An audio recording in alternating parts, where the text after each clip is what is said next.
Ensuite, le troisième degré que l'on peut définir, c'est celui de la diffusion du message, du fait de vivre l'islam et puis de se dire aujourd'hui, il y a une urgence, c'est une priorité de faire en sorte que l'islam soit connu.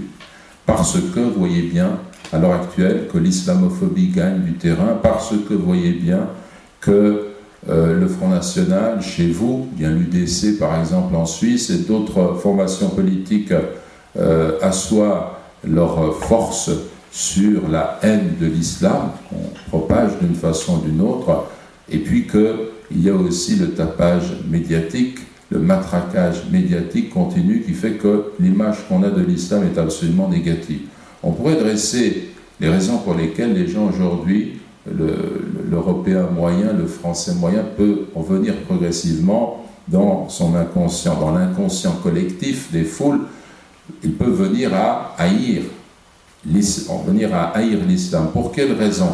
Parce qu'on a, bien entendu, un certain nombre de facteurs que l'on peut définir, un facteur politique, un facteur médiatique, également tout ce qui relève de la culture et du savoir. L'une des choses qui est fondamentale, c'est le savoir, la connaissance. Aujourd'hui, on a affaire à des gens qui agressent l'islam et qui ne connaissent pas ces principes. Ils ne savent pas qui est Allah subhanahu wa ta'ala, qui est Dieu, qu'est-ce que représente, quels sont les éléments fondamentaux de la foi en islam, qui est le prophète.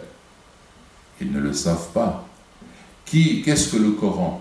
Que contient le Coran? Quel est le message du Coran? Ils ne le savent pas. Et ainsi de suite, tout ce qui relève de la culture musulmane est ignoré. Et nous, musulmans, en face de cette ignorance qui gagne du terrain, nous sommes fermés. Nous sommes incapables de transmettre le message. Nous sommes repliés sur nous-mêmes. Donc il faut avoir une réflexion. Ça, c'est la troisième priorité. Après la spiritualité, après la formation, il y a l'engagement, l'ouverture. L'ouverture par rapport aux autres musulmans et l'ouverture également par rapport aux non-musulmans. Pour ce qui est des non-musulmans, il s'agit pour nous précisément de témoigner de la réalité de l'islam en transmettant ce message. Donc posez-vous la question à chacun, à chacune d'entre vous, qu'est-ce que vous avez entrepris, qu'est-ce que vous faites pour faire connaître ce message à autrui? Est-ce qu'il est possible, lorsqu'on a affaire à une lumière, la lumière de la prophétie, d'en rester à nous-mêmes et de nous dire qu'il est possible de continuer ainsi à se taire? Tout à l'heure, j'étais dans une mosquée à Orléans pour un exposé et je disais aux personnes qui étaient là, mais il en est qui viennent dans les mosquées pendant 20 ans, ils viennent faire leurs prières de façon régulière, masha'Allah, ce sont de bons pratiquants, ils ont des barbes blanches maintenant, mais pendant toute cette période où ils ont vécu, eh bien quand ils partaient de chez eux pour se rendre à la mosquée, quand ils revenaient de la mosquée pour se rendre chez eux, ils pouvaient croiser un Français de souche, nous sommes tous des Européens, des Français, ce que vous voulez, mais ils croisaient quelqu'un et ils ne parlent pas de l'islam. Jamais ils n'ont pris la peine de dire à cette personne la réalité de leur foi.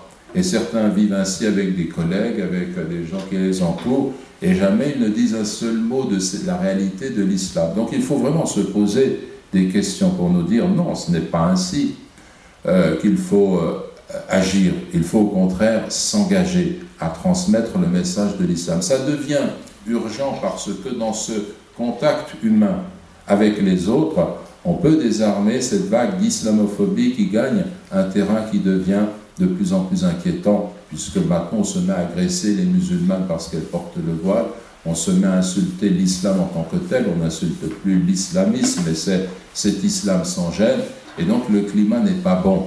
Par rapport à cela, il ne faut pas se replier sur nous-mêmes, il faut au contraire diffuser cette lumière de l'islam, parce que l'islam est un message d'amour qui s'étend à l'ensemble de l'humanité, à l'ensemble de la création. « Wa ma arsalnaka illa rahmatan lil alamin » Nous ne t'avons envoyé qu'en miséricorde pour les mondes. Et autre problème qui se pose, c'est entre les musulmans. Lorsqu'on va s'engager, se dire, bon, mais il faut s'engager, il faut se mettre en œuvre, qu'est-ce que l'on fait? C'est qu'on cherche autour de soi des frères et des sœurs qui agissent dans un certain cadre. Et là aussi, il est important de définir plusieurs niveaux de l'engagement islamique. Le premier niveau, c'est un niveau qui est général. Un musulman et une musulmane doivent se dire sur le terrain, là où partout se trouvent des musulmans, ce sont mes frères, ce sont mes sœurs, toute action de bien envisagée, je la soutiens comme je le peux, par une aide financière, par ma présence, par le fait de proposer des services. Donc ça, c'est le niveau général des activités. Et puis, il y a un deuxième niveau qui est le fait de s'intégrer dans un cadre associatif ouvert. Et dans cette association, j'apprends en quelque sorte des règles de la citoyenneté, je paye des cotisations, il y a un conseil administratif, j'essaie de vivre avec un groupe de frères et de sœurs et puis de travailler de façon constructive. Et ça, c'est un engagement qui est encore plus important. Et puis un troisième niveau qui est le fait de réfléchir, de se dire je vais adhérer à tel ou tel mouvement, telle ou telle tendance, au moins au niveau de l'idée, de la représentation que l'on se fait de l'islam. Et ces tendances existent. Vous avez par exemple la tendance du tablir. Vous savez, ces frères qui sortent fi sabilillah et qui se déplacent et qui ont une méthode qui a fait ses preuves et qui font un excellent travail. Donc quand quelqu'un adhère à ce type d'activité, c'est très bien, il se forme, il apprend beaucoup de choses et on ne peut que l'encourager à poursuivre. Ou bien vous avez la tendance qu'on appelle celle des Ikhwan al-Muslimoun, les frères musulmans. Ce n'est pas une organisation qui est téléguidée depuis un pays en Orient, mais c'est bien des gens qui simplement s'inspirent d'une idée dans telle ou telle région, qui vont vivre, s'organiser selon cette idée. Et donc cela signifie que je peux aussi m'engager dans cette façon de travailler. Vous avez nos frères du PSM aujourd'hui qui s'inspirent du modèle marocain, enfin plutôt, qui dépasse largement, Inch'Allah, le Maroc, mais qui relève des enseignements du Cheikh Abdessalem Yassine, un grand cheikh, un grand savant, un homme qui était vraiment une lumière par rapport à tout ce que nous avons dit aujourd'hui quand on parle surtout de l'importance de la spiritualité, du dhikr, du rappel et du rapport à Allah. Et ils sont engagés, ils sont présents aussi en Europe, et donc ils font leur travail, et ainsi de suite. Là, nous devons considérer que chacune de ces... Et vous avez aussi ceux qui se disent salafites. Nous sommes tous en fait salafites dans le sens qu'on se réclame des premières générations de l'islam, c'est notre modèle. Les pieux prédécesseurs, les salaf as-salih, c'est le modèle de tous les musulmans.